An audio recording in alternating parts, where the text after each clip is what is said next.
And essentially, these take women's contribution away from society in a broader sense. So given these understandings, gender equality and women's empowerment were placed at the center of the international agenda for population and development for the first time, really, at the Cairo conference. And this did constitute a radical shift in thinking on these issues.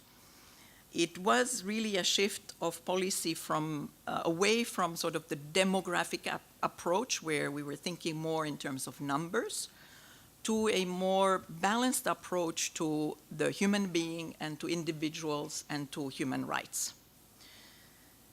And essentially, also what happened there is that for the first time, issues that were considered before private and always just the domain of homes or household or hidden behind culture, that these were put into the public domain and there was a public discussion. So again, a major transformation. Private became public. It can be discussed. And so in Cairo, the leaders agreed, and I'll just quote this because it's a summary, very important summary, that the full participation and partnership of both women and men is required in productive and reproductive life, including shared responsibilities for the care and nurturing of children and maintenance of the household. So there was already 15 years ago internationally agreed a notion of balancing responsibilities also in the home, which is quite, forward-looking. So in the slide that you will see, it's actually very clear, and this is in the beginning of the program of action on ICPD. There are very important principles, and principle 4 really addresses gender. And maybe I'll read just one part of it. Principle 4 states that advancing gender equality and equity and the empowerment of women and the elimination of all kinds of violence against women and ensuring women's ability to control their own fertility are cornerstones of population and development related programs. So quite important agreements internationally. But the ICPD program of action also went further in the sense that it placed an emphasis on concrete action, so concrete policies, programs, and laws.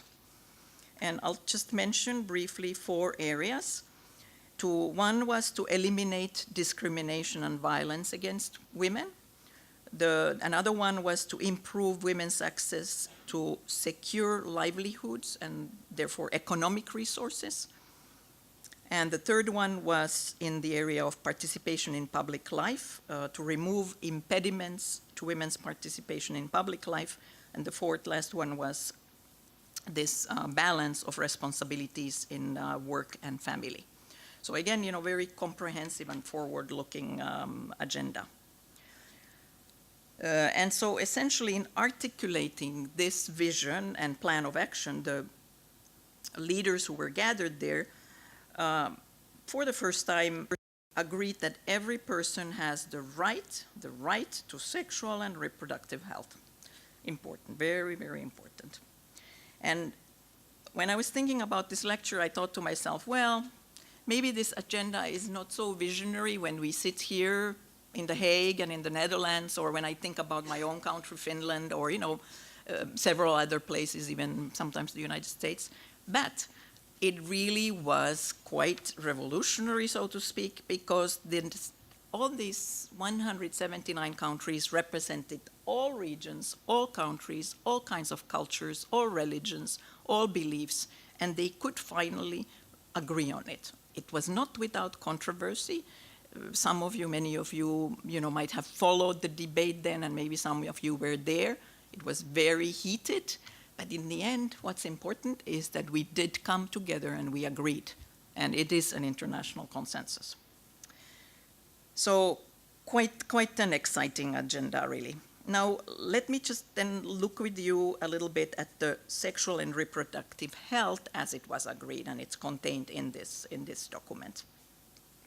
In Cairo, delegates basically agreed that reproductive health, and here I quote, is a state of complete physical, mental, and social well-being in all matters that relate to reproductive system and to its functions and processes. So again, a visionary thought, because it's about health, but not only in physical term, in also mental term and social well-being kind of concept, so much more comprehensive.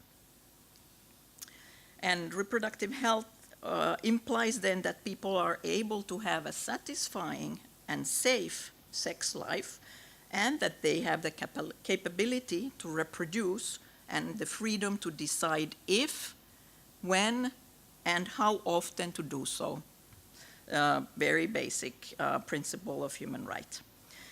Therefore, reproductive health includes the right of men and women to have access, and this means how can they actually exercise this right?